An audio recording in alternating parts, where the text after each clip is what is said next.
চলো আজ তোমাদের আমি সিম্পলি একদম ডিম ভাজা দেখাবো। তো দেখো আমি কড়াইটাকে ভালো করে গরম করে নিয়েছি, তারপর দেখো সর্ষের তেল দিয়েছি।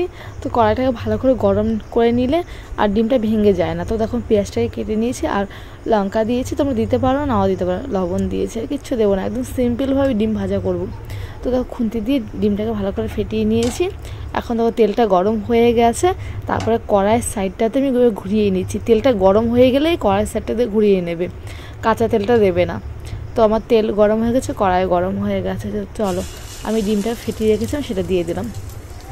এবার আমি দেখো আমি কড়াই ধরে পারি না, আর আমার হাতে ক্যামেরা আছে তাই আমি এভাবে পারি না।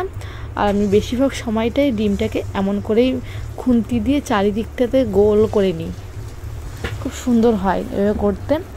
আর আমি কড়াইটা ঘুরিয়ে পারি না, তোমাদের আগে বললাম।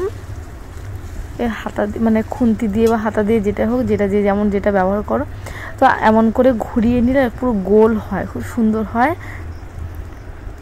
আর এখানে কিন্তু দুটো ডিম আছে।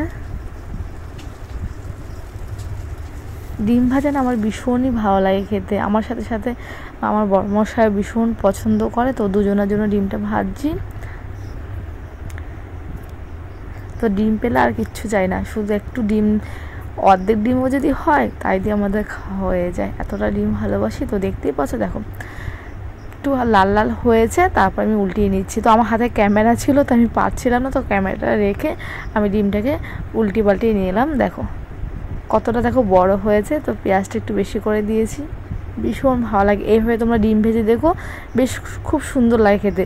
উপর পিঠটা লাল লাল করলে ভেতর দিক ভেতরের দিকটা না ভালো মতো হয়ে যায়, আর কাঁচা কাঁচা থাকে না, গন্ধ থাকে না, খুব সুন্দর লাগে খেতে গরম গরম ডিম ভাজা। তো চলো আমার রেডি হয়ে গেছে গরম গরম ডিম ভাজা।